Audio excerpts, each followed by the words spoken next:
ici, de passer ce week-end avec vous, de nous fortifier ensemble dans la foi qui nous est commune, dans le Seigneur. Quand des enfants de Dieu qui sont vraiment des brebis se rencontrent, eh bien, le même esprit qui les anime leur fait du bien mutuellement. Et moi, ça me fait du bien d'être ici. J'espère que le Seigneur peut se servir de nous pour vous faire un peu de bien. En tout cas, que son nom soit glorifié, toujours dans nos vies. C'est mon souhait pour ma propre vie. Je voudrais rappeler simplement, rapidement, ce que nous avons vu ou commencé de voir ou revoir hier et avant-hier. C'est que le Seigneur vient chercher bientôt son Église. Elle va bientôt monter dans le ciel à sa rencontre, la véritable Église qui est l'épouse de Jésus. Et cette épouse, il va l'enlever, et il va l'enlever pure, sans ride, ni tache, ni rien de semblable, mais parfaite, irréprochable, sans un seul reproche. Il est évident que ça ne peut être que l'œuvre de Dieu lui-même. Ce n'est pas notre œuvre. Ce n'est pas à nous de faire ce travail de perfectionnement, c'est au Seigneur. Mais le Seigneur a besoin de notre foi. Il a besoin que nous, on croit que lui va faire ce travail en nous. Lui seul est capable de nous amener à la perfection de Christ.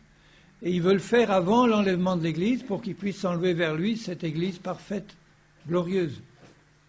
Il a besoin de notre foi, de notre confiance en lui. Est-ce que vous avez confiance dans le Seigneur? Est-ce que vous êtes sûr qu'il va achever dans votre vie le travail qu'il a commencé et qu'il veut faire? Sans l'ombre d'un doute. Parce qu'il y va de la puissance de Dieu. C'est Dieu dans sa puissance qui fait l'œuvre en nous. Il veut transformer un pécheur pourri en saint. Qui peut faire ce travail sinon le Saint lui-même, le Dieu Tout-Puissant? Il a commencé en nous appelant par l'Évangile. Son esprit nous a convaincus de péché.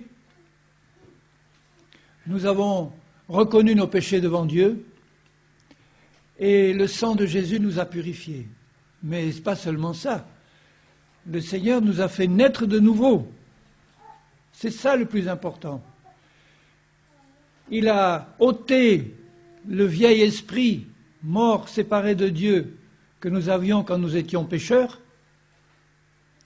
Il l'a fait mourir et il l'a ressuscité en nouveauté de vie. Il nous a donné un esprit nouveau. Ça, il faut bien le comprendre, bien le voir. Il nous a donné un esprit nouveau, créé, recréé à neuf, à l'image de Jésus. Nous sommes prédestinés à être semblables à l'image du Fils de Dieu. Il veut être l'aîné entre plusieurs frères et sœurs. C'est un appel glorieux de Dieu d'être prédestiné à être semblable à l'image de Jésus. C'est un appel grandiose.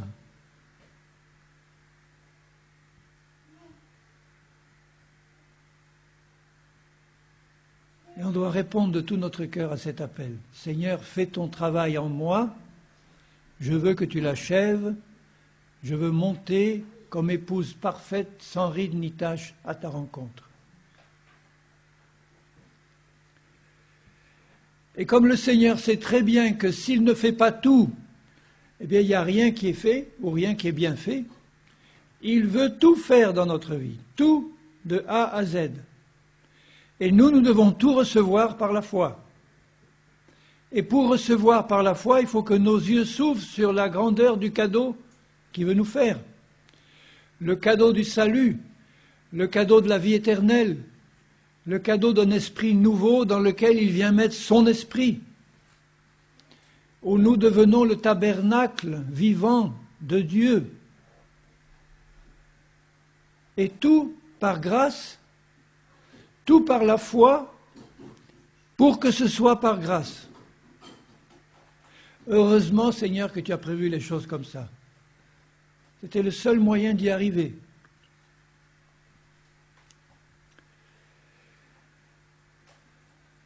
Et je voudrais rappeler cette vérité si importante.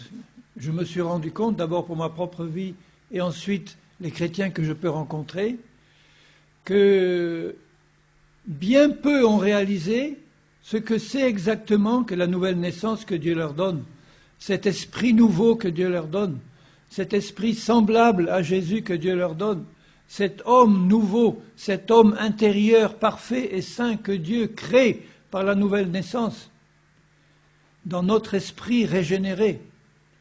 La beauté de la nouvelle création de Dieu. Lui seul peut faire quelque chose comme ça. Lui seul peut transformer un pécheur en fils ou fille de Dieu, prédestiné à être semblable à Jésus. Et Dieu a besoin que nous croyions en ce don glorieux qu'il nous fait. C'est un cadeau. Il y en a qui m'ont accusé de blasphémer.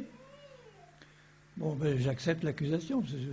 Ils m'ont accusé de blasphémer quand je leur dis « Dieu, par la nouvelle création, nous a donné un esprit qui a la justice et la perfection de Christ. » C'est pourtant ce qui me semble écrit dans la parole de Dieu. Il nous rend participants de la nature divine en nous donnant un esprit nouveau dans lequel il vient résider. Et cet esprit nouveau est créé dans la justice et la sainteté de Dieu. Et il le plante comme une graine, là, dans notre corps, qui est encore soumis, le corps, à la mort et à la décrépitude. Notre âme aussi n'est pas ressuscitée à la nouvelle naissance. Notre âme, je le rappelle, ce sont nos pensées, nos sentiments, nos désirs, nos émotions. Ces désirs, ces pensées, ces émotions, à la nouvelle naissance, ne sont pas entièrement remplacés par les désirs, les émotions et les pensées de Dieu. Seul notre être intérieur, l'esprit, passe par une régénération, une nouvelle naissance. Et après, tout le travail de Dieu, c'est de sanctifier le reste de notre être en faisant passer sa vie par le Saint-Esprit qui demeure dans notre esprit, le faire passer dans tout notre être, pour au passage purifier, sanctifier, remplacer les pensées impures par des pensées de Dieu, remplacer les sentiments impurs par les sentiments de Dieu, remplacer les volontés qui ne sont pas du Seigneur et qui sont nos volontés de l'ancienne nature par la volonté de Dieu, et jusqu'au corps qui va être bientôt ressuscité au retour de Jésus. Les morts en Christ ressusciteront les premiers, et nous les vivants, nous serons changés en un clin d'œil. Ce corps mortel revêtira l'immortalité, la mort va être ôtée du corps et nous aurons un corps glorifié. Et ainsi, toute l'œuvre de Christ sera achevée de manière concrète. Elle a été achevée sur la croix et le Saint-Esprit veut l'achever maintenant de manière pratique dans nos vies. Vous êtes d'accord avec ce programme divin ? Pour suivre un programme, il faut bien en voir et bien en connaître les grandes lignes. C'est pareil dans les entreprises humaines. Hein. Dans les entreprises humaines, s'il y en a qui mènent des programmes à bien, eh bien, il y en a un certain nombre qui conçoivent les programmes, qui font les plans, qui dressent les plans, ensuite ils passent ça à d'autres, qui exécutent. Il faut que tout soit fait comme la construction du premier temple. Dieu s'était révélé à David, lui avait donné des modèles précis, des dessins, tout était minutieusement calculé dans le moindre détail, même la taille des fourchettes, des couteaux, tout. Et ensuite, Salomon a dû faire tout exactement selon le modèle qui lui avait été présenté par Dieu, qui avait tout conçu. Dans la nouvelle création, il en est de même. Dieu a tout conçu dans son esprit. Il se sert de son Esprit Saint pour traduire les plans et nous les rendre, nous les révéler à notre esprit, puis à notre intelligence. Quand nous lisons la Bible, nous voyons de plus en plus clair quel est le plan de Dieu. Et ensuite, nous décidons de participer, nous, de faire notre part à la construction divine. Notre part, c'est de nous offrir dans la foi et de dire « Seigneur, j'ouvre ma vie. Maintenant, conduit et guidé par ton esprit, je vais mettre en pratique, je vais mettre en application, mais dans l'esprit, tout ce que tu me montres dans ta parole. Dans la foi, dans la compréhension claire de ce que Dieu a fait, de ce qu'il veut faire et de ce qu'il a prévu de faire. Et là, les choses peuvent avancer parce que Ce n'est pas moi qui mets la main à la pâte en disant « je vais faire les choses à ma façon ». Dieu n'a pas décidé de créer des petits dieux indépendants qui ensuite vont faire ce qu'ils veulent. Il veut créer des hommes et des femmes qui dépendent entièrement de lui et qui font entièrement sa volonté, mais qui ont besoin pour ça d'avoir la révélation de sa volonté en esprit et en vérité. Je vais vous lire ce matin quelques passages de l'Épître aux Colossiens. Hier, on a lu surtout les Éphésiens, mais les Colossiens aussi offrent pas mal d'éclairage sur ce processus de préparation de l'épouse. Dans Colossiens 1, l'apôtre Paul dit,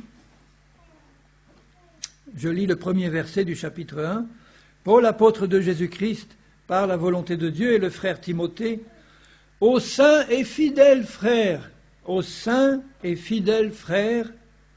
en Christ, qui sont à Colosse. Que la grâce et la paix vous soient données de la part de Dieu, notre Père et du Seigneur Jésus-Christ. » Le premier mot employé, c'est grâce. Tout est la grâce de Dieu dans notre vie. Tout. Toute la réception de ce plan de Dieu, de ce qu'il veut faire de nous, des êtres nouvellement créés, qui vont ressembler à Jésus en tout point, sauf qu'ils ne seront pas Dieu, mais ils vont être semblables à Jésus. Tout, c'est une pure grâce du Seigneur. Et c'est bien comme ça parce qu'on peut la recevoir par la foi. Et la paix. Nous rendons grâce à Dieu, le Père de notre Seigneur Jésus-Christ, et nous ne cessons de prier pour vous, ayant été informés de votre foi en Jésus-Christ et de votre charité pour tous les saints, à cause de l'espérance qui vous est réservée dans les cieux, et que la parole de la vérité, la parole de l'Évangile, vous a précédemment fait connaître.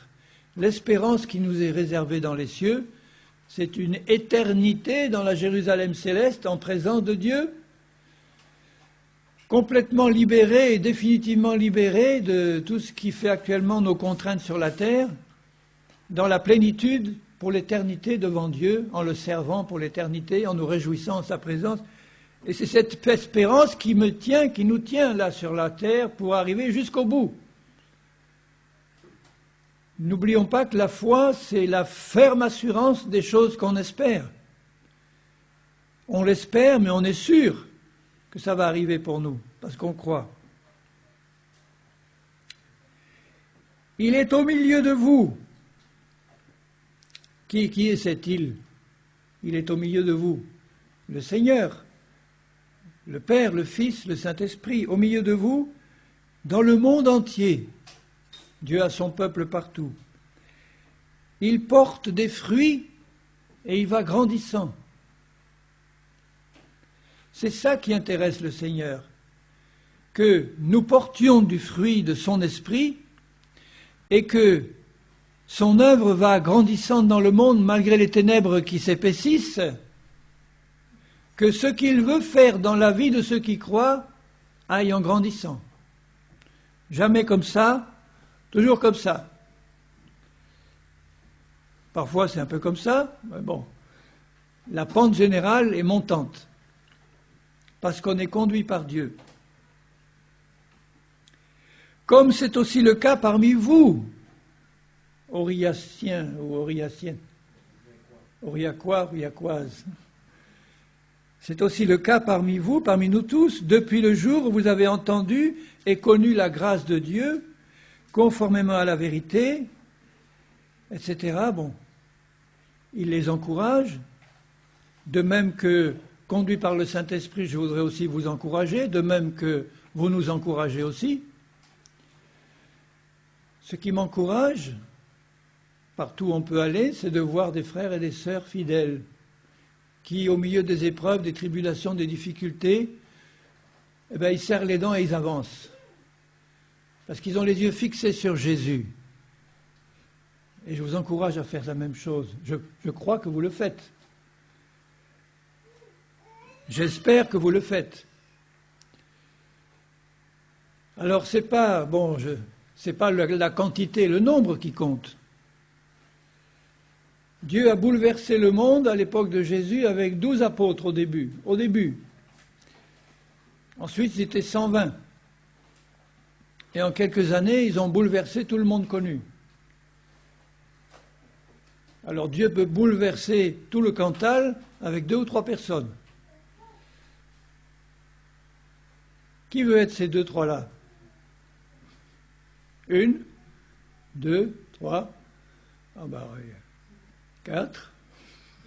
Les autres n'osent pas lever la main, mais par modestie, sans doute. En fait, c'est l'œuvre du Seigneur.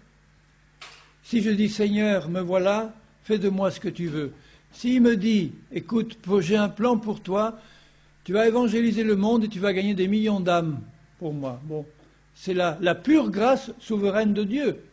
S'il me dit, mon plan pour toi, c'est que tu gagnes ces 2 personnes de ton village qui sont si dures là, tu y passeras la vie, mais ma mission pour toi, c'est que tu les gagnes. D'accord, Seigneur, c'est ce que je vais faire, c'est ta volonté. Les 2 auront la même récompense le jour du jugement. Le jour de la distribution des récompenses, ça sera exactement la même parce qu'ils ont répondu avec fidélité à l'appel que Dieu leur adressait. C'était l'appel de Dieu pour eux. Je ne cherche pas à faire des grandes choses, je cherche à faire la volonté de Dieu. Et si la volonté de Dieu, c'est que des grandes choses se fassent, et la plus grande des choses, c'est d'atteindre le but que Dieu me montre pour moi, d'être semblable à Jésus-Christ, de manifester sa vie. Voilà, ça c'est le désir suprême de mon cœur. Seigneur, que tout ce qui est charnel en moi, tout ce qui est impur, tout ce qui encore reflète la vie de la chair, soit mis à la lumière, soit mis à nu, et que le feu de ton esprit le brûle, que la puissance de la croix le détruise, pour que cette perfection que tu as mise dans mon esprit puisse se manifester au travers du voile de la chair déchirée.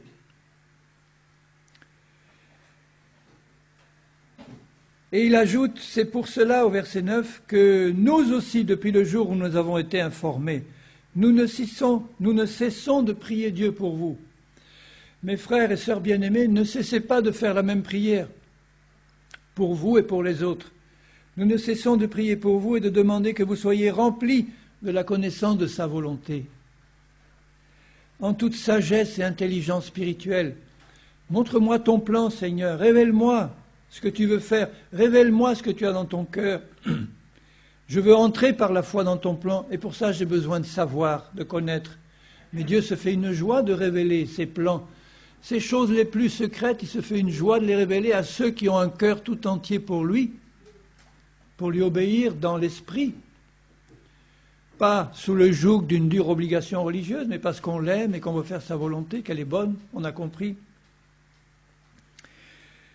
Pour marcher d'une manière digne du Seigneur, ça commence par la révélation de sa volonté. Je ne peux pas marcher d'une manière digne du Seigneur si je ne connais pas sa volonté et son plan pour y entrer intelligemment dedans.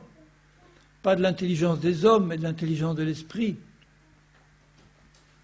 Pour marcher d'une manière digne du Seigneur et lui être entièrement agréable. Souvenez-vous de la parole de Jésus, quand il prie, qu'il dit « Père, je fais toujours ce qui t'est agréable. Je fais toujours ce qui est agréable à mon Père. » Si nous sommes prédestinés à être semblables à l'image de Jésus, c'est aussi ce que nous sommes destinés à faire par la puissance de Dieu qui agit en nous. Pour que vous soyez, que vous marchiez d'une manière digne, être entièrement agréable, portant des fruits en toutes sortes de bonnes œuvres, croissant par la connaissance de Dieu, fortifié à tous égards par sa puissance glorieuse, en sorte que vous soyez toujours et avec joie, persévérants et patients. Mais voilà ton plan pour moi, c'est ta volonté, Seigneur, pour moi, eh bien c'est la mienne. Et puisque je sais que c'est ta volonté, je crois que tu vas faire ça dans ma vie. Alors ouvre mon intelligence pour que je sois rempli de la connaissance de ta volonté, en toute sagesse, intelligence spirituelle. Prie pour ton frère, prie pour ta sœur, pour qu'il en soit de même pour lui, parce que quand l'intelligence spirituelle s'ouvre, il y a des grands miracles qui se passent. Dieu peut agir avec puissance. Quand un cœur s'ouvre et quand l'intelligence comprend ce que Dieu veut faire dans une vie. Quand je vois cette description, marcher d'une manière digne, être entièrement agréable, portant des fruits en toutes sortes de bonnes œuvres, croissant, ben je vois l'Église parfaite qui est préparée pour l'enlèvement. Rendez grâce au Père qui nous a rendus capables. Il nous a rendus capables. Je rencontre trop souvent des chrétiens qui me disent « Mais moi, je suis un petit chrétien incapable. » Je dis en un sens, tu as raison, que sans Jésus, on ne peut rien faire de bon. C'est sûr, on est incapable de quoi que ce soit. Mais Dieu nous rend capables par sa grâce. De quoi? D'avoir part à l'héritage des saints dans la lumière. Et comment il nous rend capables? En créant en nous un esprit tout neuf, tout nouveau, tout beau, qui lui va être capable d'obéir à Dieu, de faire la volonté de Dieu, de manifester la volonté de Dieu. Il nous a rendus capables. Tu n'as plus le droit de dire, moi je suis incapable de ci, incapable de ça. Moi je suis incapable de démonter un moteur. Bon, il y a des spécialistes ou d'autres. Moi je suis incapable de faire ci, faire ça, mais dans l'esprit de Dieu, dans son plan, il nous a tous rendus capables de recevoir sa volonté et de lui obéir, comme il le veut. Il nous a rendus capables d'avoir part à l'héritage des saints dans la lumière.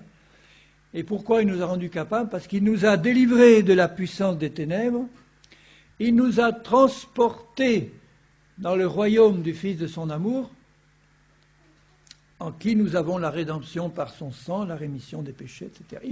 Il nous a transportés.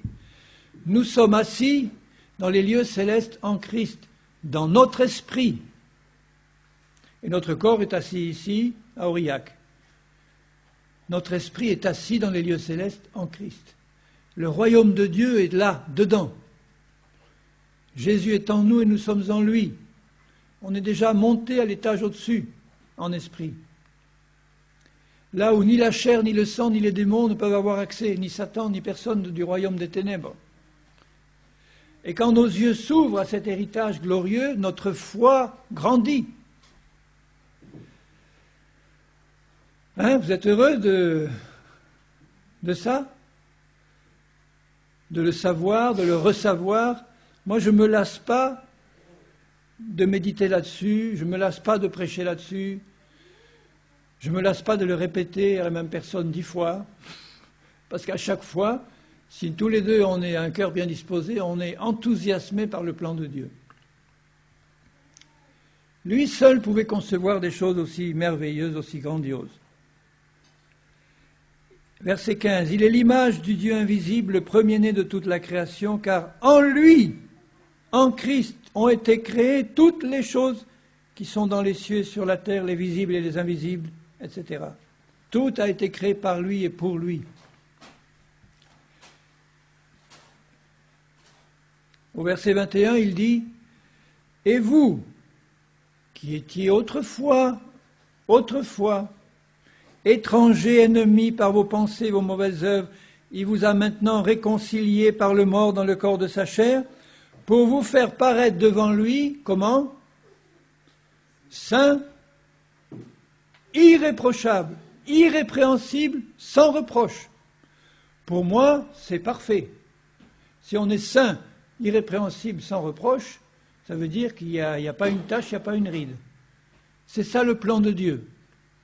Il vous a fait sortir du monde des ténèbres, transporter dans son royaume, il a fait une création nouvelle, il veut pleinement la manifester dans notre vie pour être glorifié dans ses saints, et qu'on puisse admirer sa présence dans tous ses saints, en priorité, avant de l'admirer dans toute la nouvelle création.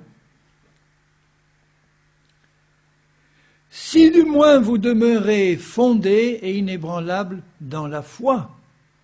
Il y a un petit « si » qui est important là. La condition de tout ça, c'est si vous êtes fondés sur la foi et inébranlable dans la foi. La foi vient de ce que l'on entend vient de la parole de Christ. Plus cette parole m'est révélée dans l'esprit, plus mon cœur désireux de la connaître et de l'apprendre grandit dans la foi.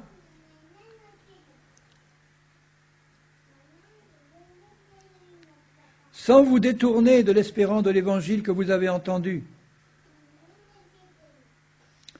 Il dit au verset 24, « Je me réjouis maintenant dans mes souffrances pour vous. Et ce qui manque aux souffrances de Christ, je l'achève en ma chair pour son corps qui est l'Église. il parle des souffrances reçues en Christ. Ça veut dire que dans son témoignage de chrétien, d'apôtre, il était persécuté, il était rejeté, il était... Bon, on a la liste de ses persécutions, elles sont grandes. Et quand lui-même persécutait l'Église et que Jésus l'arrête sur le chemin de Damas, Jésus lui dit « Pourquoi me persécutes-tu » Chaque fois que nous sommes persécutés pour Christ, c'est Christ qui est persécuté en nous. Quand Christ était sur la terre, il n'avait pas encore connu ce genre de souffrance, il les connaît maintenant en nous, quand nous sommes persécutés pour lui, quand nous sommes calomniés pour lui, quand nous sommes méprisés pour lui. C'est lui qui est persécuté, calomnié et méprisé en nous, et nous achevons en nous ce qui manquait auparavant aux souffrances de Christ, qu'il est en train maintenant de vivre en nous, par les persécutions que nous supportons avec joie, comme une grâce, parce que nous le faisons pour Christ.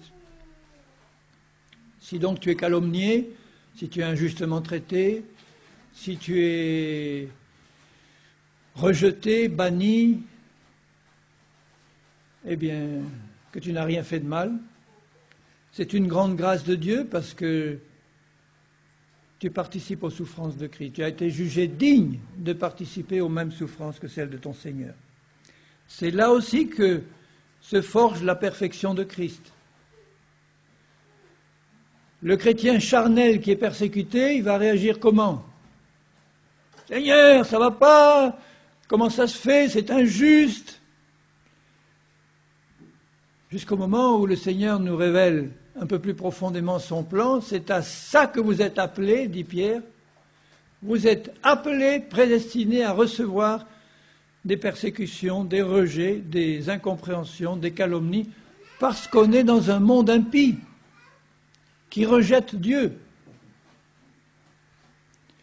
Et par la révélation de l'Esprit, on est capable, dans l'Esprit, d'éprouver une grande joie spirituelle. La chair, non, mais l'Esprit, oui.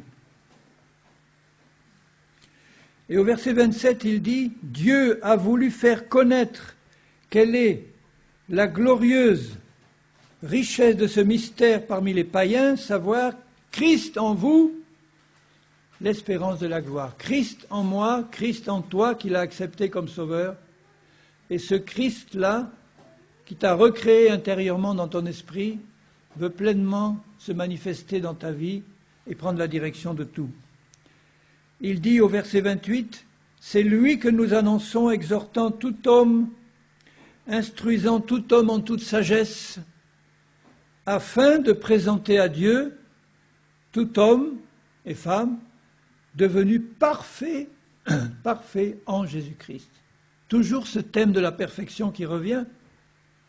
Rappelez-vous que nous lisions hier que le travail unique, qui devrait être unique, de tous les anciens, apôtres, évangélistes, pasteurs, docteurs, tout, prophètes, leur travail unique, c'est le perfectionnement des saints. Même l'évangélisation des païens est destinée à ça finalement, les amener à Christ pour commencer à travailler pour le perfectionnement des saints, jusqu'à ce que nous soyons tous parvenus à la mesure de la stature parfaite de Christ. Et pourquoi nous pouvons parvenir à la mesure de la stature parfaite de Christ? Parce que nous sommes déjà parfaits en lui en esprit, comme un don gratuit de Dieu. Et que le travail du Saint-Esprit va être de sanctifier tout notre être pour manifester cette perfection qu'il nous a donnée en Christ. Amen. Vous êtes heureux? Bien sûr que vous êtes heureux. En tout cas, moi, je suis heureux, par la grâce de Dieu, d'avoir été rendu participant à ce plan. Quelle grâce, Seigneur! Comment peuvent vivre les gens qui ne te connaissent pas, qui sont dans ce monde, qui sont sans Dieu ni espérance? Ben oui, on le voit comment ils peuvent vivre. Dans la douleur, dans la souffrance, Comment peuvent vivre aussi les chrétiens qui n'ont pas compris ces choses et qui continuent à marcher inspirés par la chair? Ils sont très malheureux. Il y a cet écartèlement en eux entre la chair et l'esprit qui les tiraille constamment. Alors que Dieu veut nous faire rentrer dans le repos de l'esprit, le sabbat, de la paix de l'esprit. On a compris comment ça se passe quand c'est Dieu qui fait tout le travail. Je peux faire beaucoup de choses, mais je ne me fatigue pas au sens spirituel. Et Paul dit au chapitre 2, « Je veux que vous sachiez combien est grand le combat que je soutiens pour vous. » C'était un combat dans la prière. Il savait que cette révélation de Christ, de son œuvre, de la croix, de la nouvelle naissance, de la marche par l'esprit, cette révélation-là ne peut se faire que quand on la reçoit de Dieu, et la prière fait descendre cette révélation dans les cœurs. Il disait, pour qu'ils aient le cœur rempli de consolation. C'est pour ça que je vous disais hier soir à table, j'ai le sentiment dans mon cœur que Dieu va vous donner une grande consolation. C'est celle-là dont je parle. Que vous ayez le cœur, ceux qui en ont besoin, parce qu'il y en a peut-être qui n'ont pas besoin d'être consolés, mais Dieu les a déjà consolés, mais qu'ils aient le cœur rempli de consolation, qu'ils soient unis dans l'amour et enrichis d'une pleine intelligence pour connaître le mystère de notre Dieu et Père et de Christ, dans lequel sont cachés tous les trésors de la sagesse et de la science de Dieu. C'est sûr que quand on reçoit ces choses, quand notre vision s'élargit, quand on voit ces choses clairement, notre cœur est rempli de la consolation divine. On voit quel est le plan de Dieu. On dit, Seigneur, c'est ça, le meilleur est devant. J'oublie tout ce qui était en arrière, j'oublie. Je cours les yeux fixés sur le but, les yeux fixés sur Jésus, les yeux fixés sur son plan, les yeux fixés sur ce qu'il veut faire. Voilà, mes yeux sont fixés sur Jésus, sur son plan, sur ce qu'il a fait à la croix. Cette séparation qu'il a faite entre le monde du péché et le monde de Dieu. C'est fait. Il nous a transportés du bon côté. Nous sommes par la nouvelle naissance fils et filles du Dieu vivant, avec une destinée glorieuse devant nous. Oublions le passé. C'est pour ça que moi, qui étais professeur de psychologie, je suis rempli d'une indignation profonde quand je vois la psychologie chrétienne, les cures d'âme chrétiennes et les méthodes de psychologie chrétienne qui sont utilisées dans certains milieux pour curer l'âme des chrétiens. On ressort des cadavres des placards, on ressort l'enfance, les expériences, tout, même les expériences de pré-naissance dans le ventre de la mère. Enfin, ça va. C'est incroyable ce que les hommes peuvent inventer comme méthode pour aider les hommes à avancer. Tout ça, c'est la science des hommes et c'est inspiré par des doctrines de démons. Ce que Dieu veut montrer, c'est de dire la mort de Jésus a fait une coupure entre ta vieille nature, ton passé, ton hérédité, ton enfance, tes expériences, tout. Il a coupé. Il a dit, on n'en parle plus, je mets la mort là-dessus, c'est détruit par ma mort, je veux recréer à nouveau un monde nouveau, je veux recréer un être nouveau en toi. Tu n'es plus le fils et le fille de ton Père terrestre, tu es le fils ou la fille de ton Père céleste. Je parle de l'hérédité spirituelle. Hein. Voilà, notre hérédité spirituelle dans l'esprit, c'est Dieu. Héritier de Dieu, co-héritier de Christ, destiné à lui, à manifester toute la plénitude de Dieu. C'est tellement grand qu'il y a des chrétiens qui n'osent pas croire ça. Ils disent non, mais ça, je suis indigne. Mais oui, tu es indigne, moi aussi, on est tous indignes. C'est notre Père qui avait ce plan dans son cœur, qui nous le propose. On n'a pas à dire non, je suis indigne, je ne veux pas. Non, ça c'est de la fausse modestie qui est encore charnelle. Il y a des gens qui n'aiment pas recevoir des cadeaux, c'est comme ça. Ils aiment en faire, mais Or, la chose la plus agréable quand je fais un cadeau à quelqu'un, c'est de voir ce quelqu'un prendre le cadeau et dire « Ah, ça me fait plaisir, merci, je suis content ». Alors je lui dis « Oh, il fallait pas, non ». Je dis « Mais tu sais pas recevoir les cadeaux, comment tu peux recevoir ceux de Dieu ?» un cadeau si merveilleux d'une nouvelle vie, d'une nouvelle naissance du ciel qui t'est réservé de la présence de Dieu. Mais oui, papa, je prends ça. Je ne mérite rien du tout, tout est par grâce. Ouvre mon intelligence, ouvre mes yeux que je vois la table qui est devant moi, chargée, où tu me dis, entre, sers-toi, c'est à toi. Tu n'es limité que par ton ignorance ou ton incrédulité. Enfin, quand je dis tu, c'est moi aussi. Nous sommes limités que par notre ignorance ou notre incrédulité. Le résultat est le même.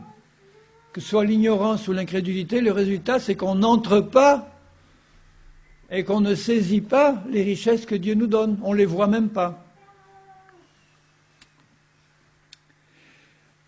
Et c'est pour ça qu'il dit, au verset 4, je dis cela afin que personne ne vous trompe par des discours séduisants. Le séducteur arrive en ange de lumière et ses serviteurs aussi. Ils ont une belle apparence, ils vont vous faire des beaux discours, mais quelque part il y a une séduction qui est derrière.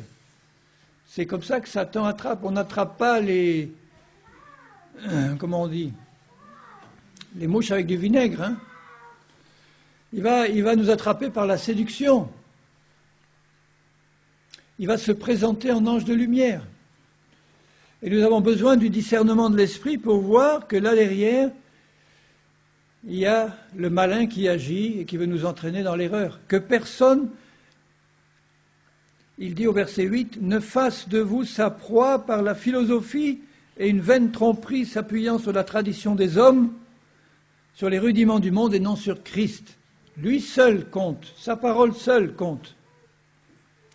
Car en lui habite corporellement toute la plénitude de la divinité. Vous avez tout pleinement en lui. J'ai besoin de rien d'autre, de personne d'autre. Si j'ai tout pleinement en Christ, c'est en lui que je vais tout trouver. Et il dit au verset 11, c'est en lui que vous avez été circoncis. La chair a été coupée par la mort de Jésus, par la croix. D'une circoncision que la main n'a pas faite, de la circoncision de Christ, qui consiste dans le dépouillement du corps de la chair. Il a dépouillé le corps de la chair avec l'épée de l'esprit. Il a bien désossé. C'est fait, le travail est fait.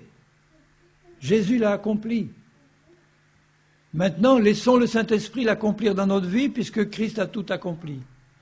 Pour que ça soit tout accompli dans ma vie, puisque c'est déjà tout accompli par Christ, il faut que je laisse le Saint-Esprit faire passer concrètement dans ma vie ce que Christ a accompli. Ayant été ensevelis avec lui par le baptême, vous êtes aussi ressuscités en lui et avec lui par la foi en la puissance de Dieu qui l'a ressuscité des morts. Vous qui étiez morts par vos offenses et l'incirconcision de votre chair, il vous a rendu à la vie avec lui, vous faisant grâce, etc. Il a effacé l'acte, il a détruit, il a dépouillé les dominations, il les a livrés publiquement en spectacle. Moi, je vois là un triomphe total de Christ. S'il y a un triomphe total de Christ sur la croix, qui a triomphé sur la croix du diable, des démons, de la chair, du monde, du péché, pour mettre une croix sur tout ce royaume mauvais pour nous faire rentrer dans le sien, si Christ a triomphé, il veut nous donner son triomphe pour que nous participions à sa victoire. Et pour participer à la victoire, il faut croire que c'est pour moi.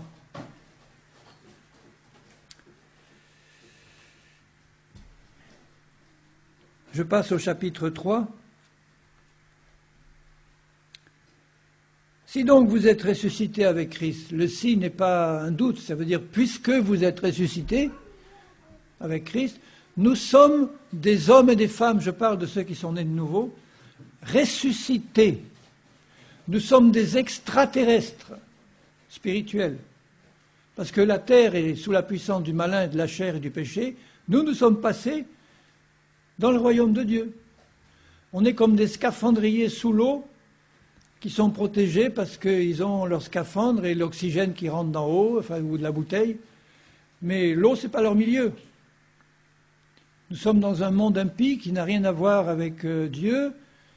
La tête de pont du monde dans ma vie, c'est la chair qui habite dans mes membres.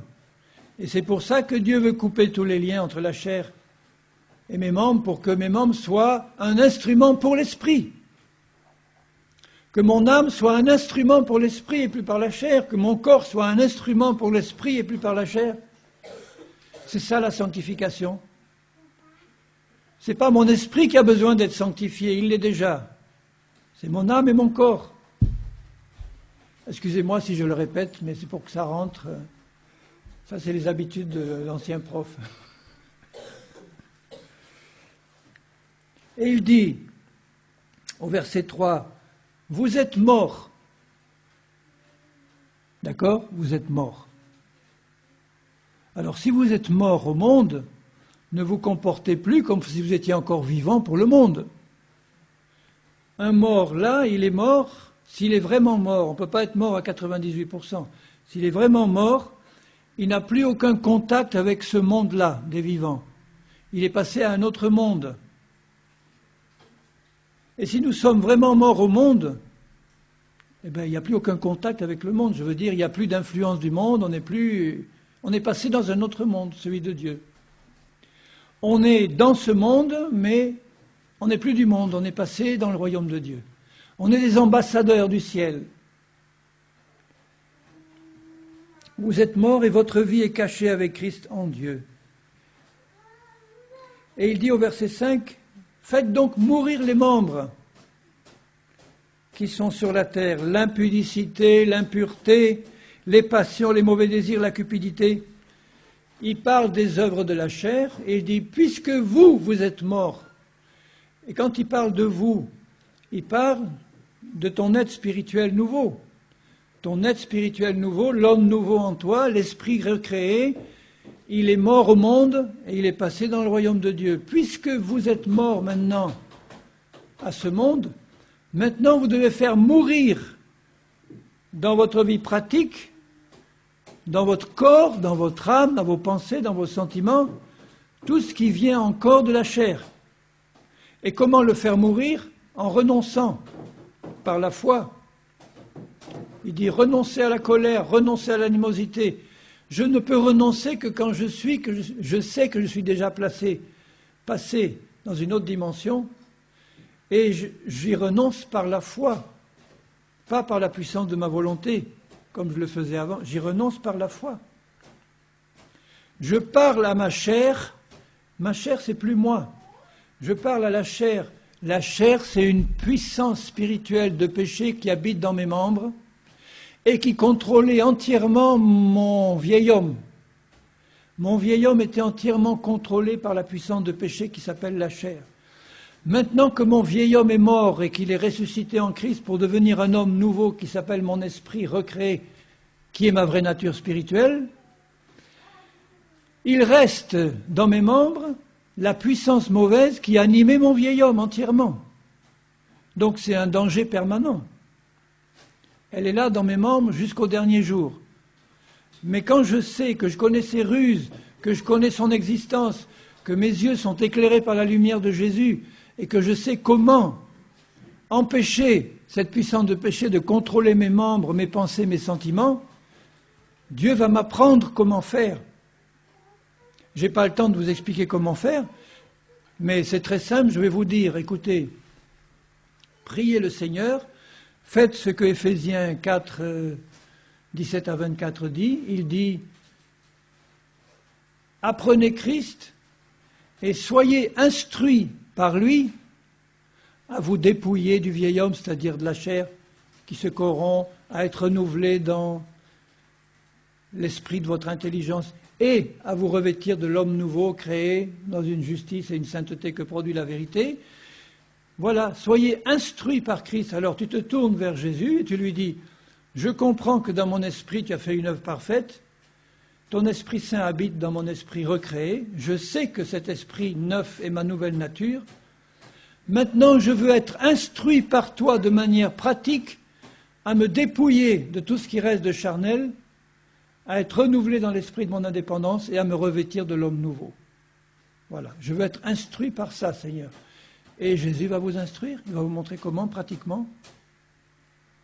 S'il l'a fait pour moi, pour me montrer comment faire, il va le faire pour n'importe qui. D'ailleurs, je ne suis pas le premier ni le seul à l'avoir compris, mais il le fait pour tous ceux qui veulent recevoir l'instruction. Vous voulez recevoir cette instruction? Demandez-le au professeur qui habite en vous en plus, pas besoin d'aller chez lui. Le Saint-Esprit est là, vous avez le manuel, vous avez tout, il va vous apprendre. Vous avez un cœur bien disposé, vous allez apprendre vite. Ça va aller très vite.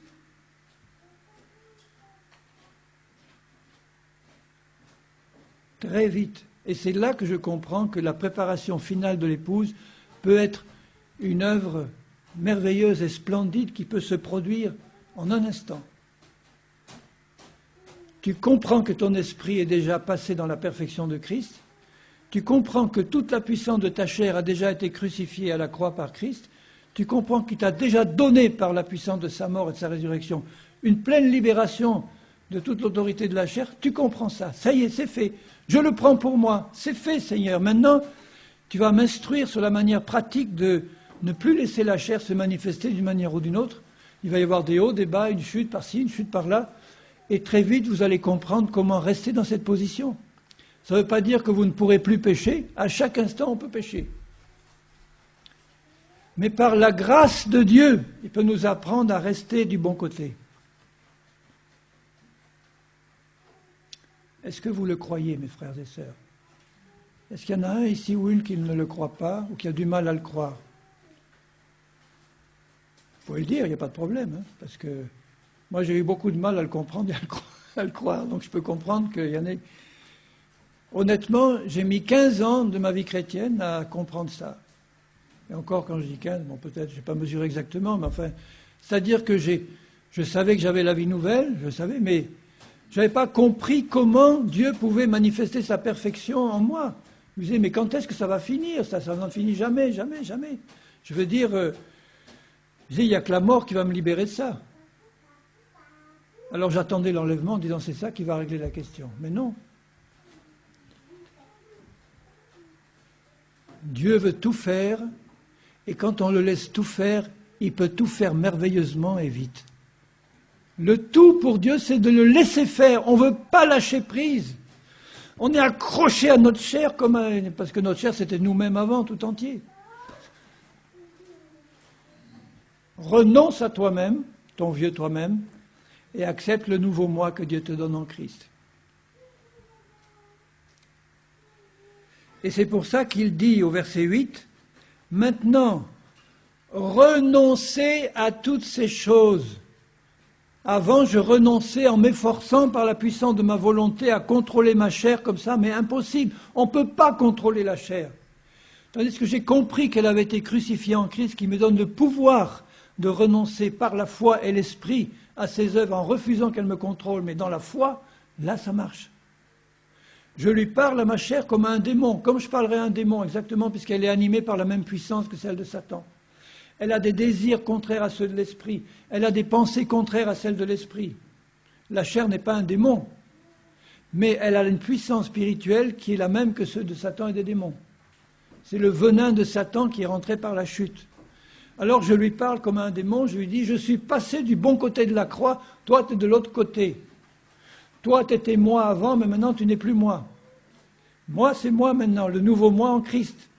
Maintenant, le seul moyen pour me contrôler que tu peux avoir, c'est de me faire oublier qui je suis, me faire oublier l'œuvre de Christ, pour me faire retomber à ton niveau dans l'ignorance ou l'incrédulité. Et alors là, elle se manifeste automatiquement. Je reste donc concentré sur Jésus et sur sa parole, et c'est pas difficile. Non, c'est pas difficile. Quand j'aime Jésus et que je veux connaître Jésus, je peux tout au long de la journée faire n'importe quel travail et rester concentré sur Jésus. Penser à lui, le prier, lui demander son aide, lui demander sa lumière, constamment. Et je me suis rendu compte que quand j'oublie de faire ça, immédiatement la chair reprend le dessus, parce que je ne suis plus dans la foi. La foi nécessite la connaissance consciente de la parole de Dieu, je crois, parce que je sais. Si j'oublie, je ne crois plus. Et c'est vite fait. Je rappelle toujours l'histoire de Pierre qui marchait sur l'eau. Quand il a vu Jésus sur l'eau, il a dit « Jésus, si c'est toi, ordonne que je vienne avec toi sur l'eau. » Jésus a dit « Viens !» Et parce qu'il a cru à cette parole de Dieu, il a mis sa foi en action, il s'est produit un miracle, il a marché sur l'eau et la loi de la gravité a été anéantie. Par la foi de Pierre en la parole de Dieu qui avait les yeux sur Jésus. La loi de l'esprit de vie anéantit la loi du péché et de la mort quand mes yeux sont sur Jésus et sur sa parole. À chaque instant, la loi de la gravité spirituelle est annulée. Et puis à un moment donné, il a détourné les yeux de Jésus, il a regardé la tempête, il a regardé tout ça, il eut peur et il coula. Il était dans la foi une seconde avant, il n'était plus dans la foi une seconde après parce qu'il avait quitté Jésus des yeux. Il a eu la bonne réaction, il a remis les yeux sur Jésus, il a crié « Aide-moi !» Allez hop, ils sont rentrés sur l'eau tous les deux. C'est pareil dans la vie de tous les jours. J'ai mes yeux fixés sur Jésus, je n'oublie pas qui je suis en Christ, où je suis dans les lieux célestes, un extraterrestre sur la terre conduit par le Saint-Esprit, comme il veut le faire pour tous les frères et sœurs qui sont ses enfants.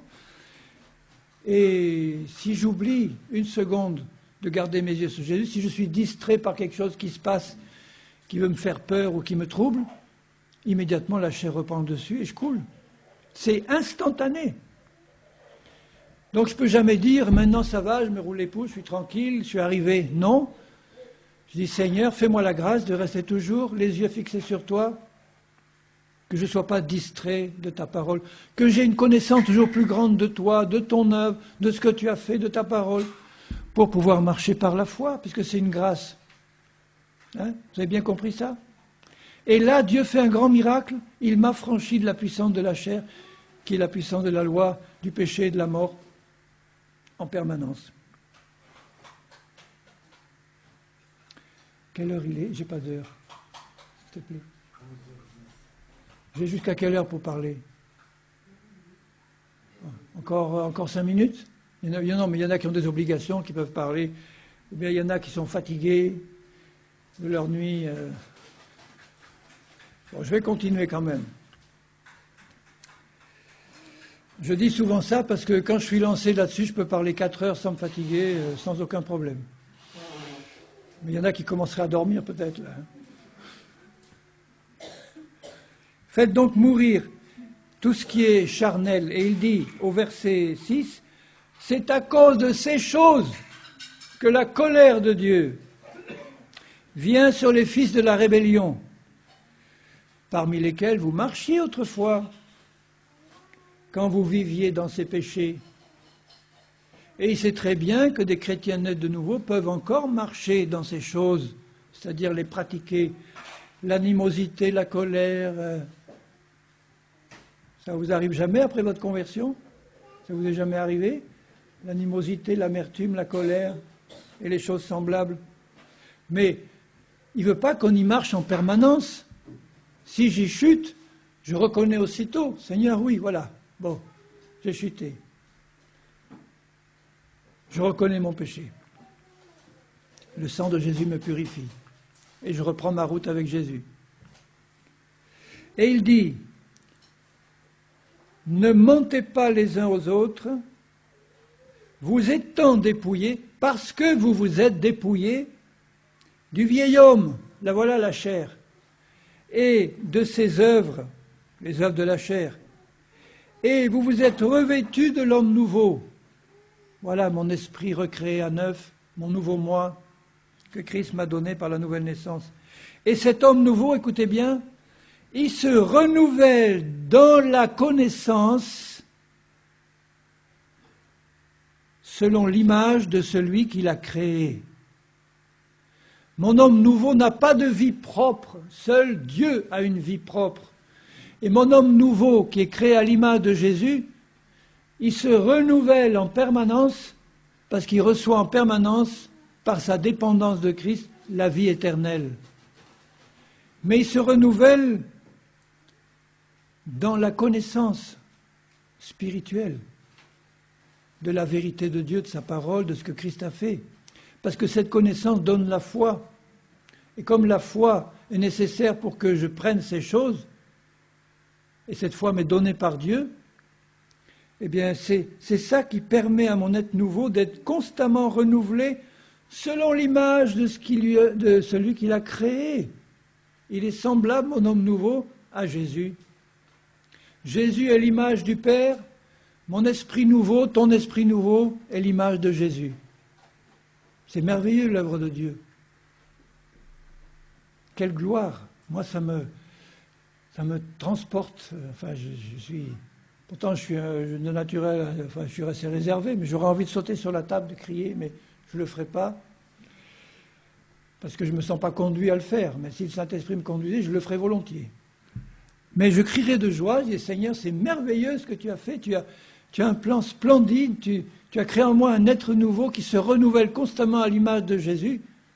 Il y a un autre passage dans une des épîtres aux Corinthiens où il dit que nous sommes aussi renouvelés de gloire en gloire quand nous contemplons, là, Jésus, quand nous avons les yeux fixés sur lui.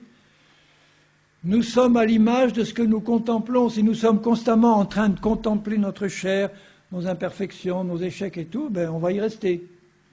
Si nous sommes constamment en train de contempler Jésus, son œuvre et sa gloire et ce qu'il veut faire en nous, et ce qu'il a fait déjà, eh bien, dans un esprit de foi, ce sont ces choses qui vont se passer dans notre vie. On va voir ces choses se manifester parce que Dieu le veut. Et si toi tu le veux, il n'y a rien qui va empêcher Dieu de le faire.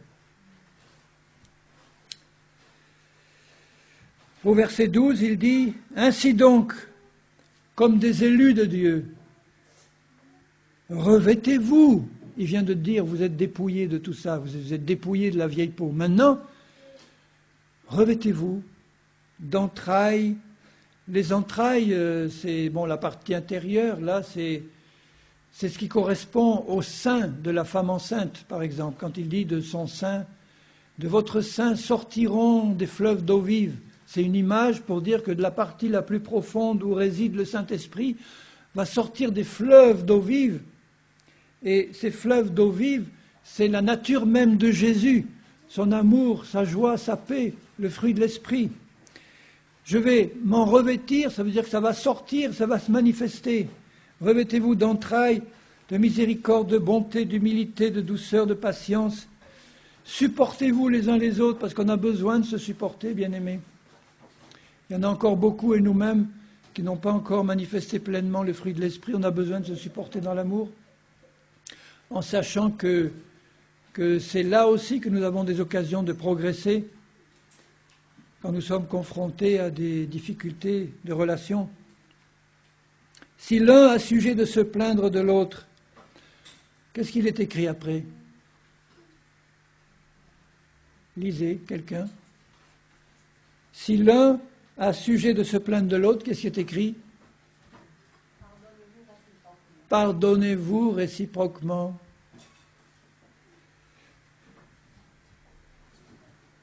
Et commencez pas à aller dire à l'un, dire à l'autre. Non, tu m'as fait du mal, mon frère, tu m'as fait du mal, ma sœur. Il faut que tu le saches. Dans l'amour, je te le dis, tu m'as fait du mal. C'était parfaitement injuste ce que tu as dit. Mais, bon, je l'accepte comme un traitement de Dieu.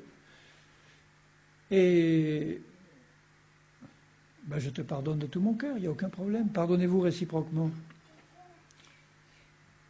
Il a l'air de dire, mais c'est la chose la plus simple au monde à faire. De même que Christ vous a pardonné, pardonnez-vous aussi. Ça va de soi. Si j'ai compris quelle est la grandeur du pardon de Dieu pour moi, j'aurai aucun mal à pardonner ceux qui m'offensent d'une manière ou d'une autre, même injustement. Même les pires choses qui peuvent m'être faites. J'ai rencontré des chrétiens, c'est malheureux à dire, mais des vrais chrétiens qui m'ont dit « Non, ça, je ne lui pardonnerai jamais. » Je suis obligé de lui dire « Eh bien, Dieu ne te pardonnera pas non plus tes péchés. Il remettra sur ton dos le fardeau de tous tes péchés anciens, comme il le dit dans Matthieu 18, dans la parabole du méchant serviteur. Il lui avait remis tout, parce que lui-même n'a pas voulu pardonner. Il a remis le fardeau de ses péchés sur le dos. et il l'a mis en prison et livré au bourreau. Le pardon, c'est quelque chose de formidable. Hein. On a reçu un pardon merveilleux.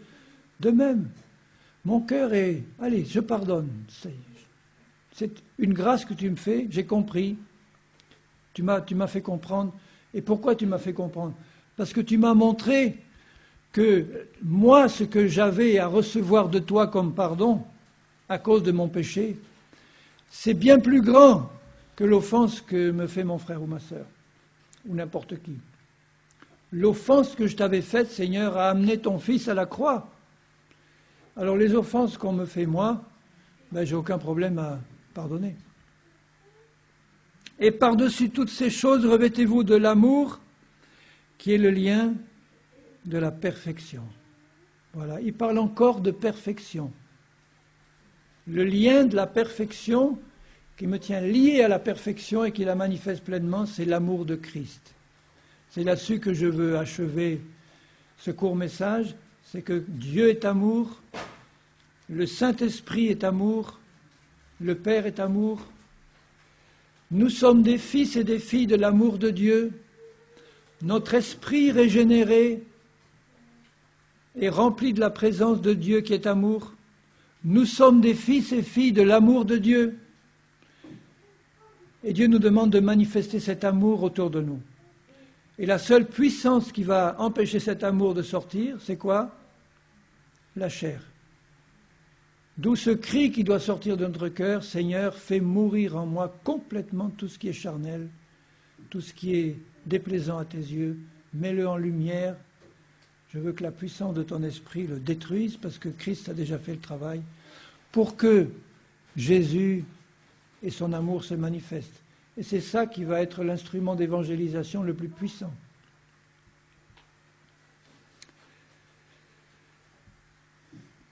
Amen. Merci Jésus. Seigneur, je te bénis de tout mon cœur pour ton plan glorieux. Je te bénis pour ce que tu as fait déjà. Tout est accompli. Et je te prie de l'accomplir complètement dans ma vie personnelle. De me faire la grâce, Seigneur, et de la faire à tous tes enfants, mes frères, mes sœurs, tous ceux que tu connais, de leur faire cette grâce de pouvoir persévérer, les yeux fixés sur toi, sachant quel est ton plan, pour te permettre de glorifier le nom de Jésus dans ma vie, dans nos vies, pour que toute la présence de Jésus soit manifestée en nous. Seigneur, mets en lumière tout ce qui ne va pas dans ma propre vie, mets-le toujours en lumière, je le désire, parce que je veux que le feu de ton esprit mette à mort toutes ces choses, pour que la nature de Jésus soit vue en moi, dans ton Église. Merci pour ton plan, Seigneur. À toi la louange, à toi la gloire au nom de Jésus-Christ. Fais du bien à tes enfants qui sont là. Fais du bien à chacun, Seigneur. Élargis notre intelligence spirituelle. Remplis-nous davantage de foi et d'Esprit Saint, constamment, Seigneur. Oh, je te bénis de tout mon cœur au nom merveilleux de Jésus. Amen.